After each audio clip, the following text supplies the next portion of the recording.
Assalamualaikum warahmatullahi wabarakatuh dan salam sejahtera kepada semua.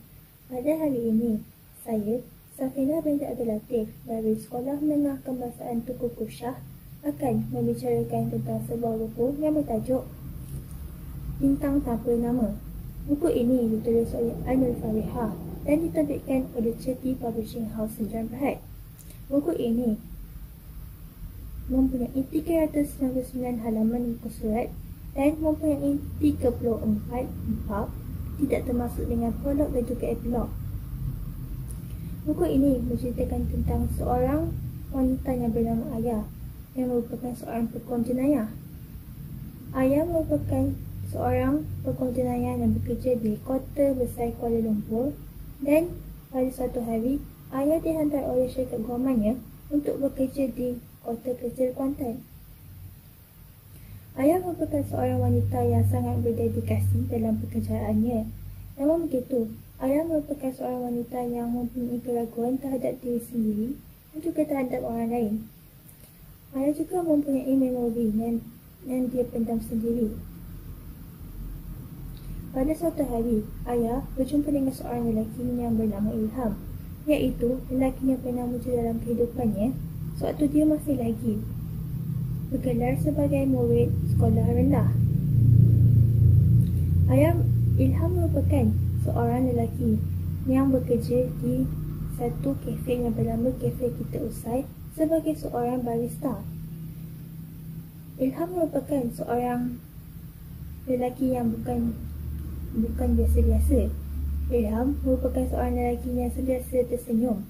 Namun begitu, di sebalik senyuman itu terdapatnya memori yang disulami oleh perasaan yang tidak terperi, iaitu memori di mana Ilham pernah dipukul oleh ayahnya sewaktu dia masih lagi kecil kerana ayahnya merupakan seorang penyakit dadah. Dalam buku ini, kita boleh lihat yang manusia sentiasa berlawan dengan perasaan sendiri.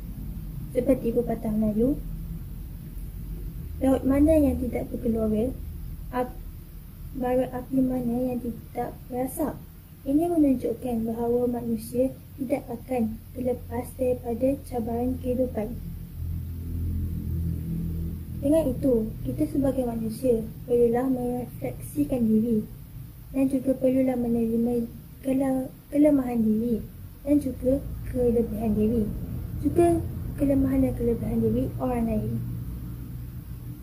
Seperti Ilham dan juga Ayah. Sepanjang pertemuan mereka telah ke tahap baharu dalam kehidupan mereka, seperti tahap pertemuan, tahap perkenalan semula, tahap kemaafan, tahap menerima diri sendiri dan orang lain, dan juga tahap perpisahan.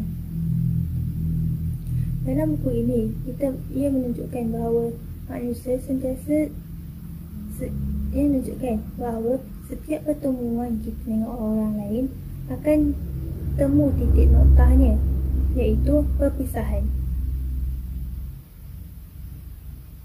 Seperti Ilham dan juga Ayah yang sentiasa berlawan dengan perasaan diri sendiri, mereka juga cuba untuk memahami antara satu sama lain. Dengan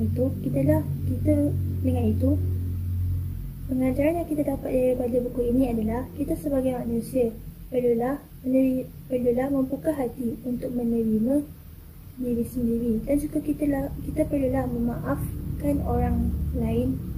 Namun begitu, sebelum kita memaafkan orang lain, kita perlulah memaafkan diri sendiri, kerana kemaafan terhadap diri sendiri itu lebih berharga. Buku ini berharga RM39, boleh dibeli di kedai buku berdekatan dan juga boleh dibeli secara online. Itu sahaja untuk bicara buku saya pada hari ini.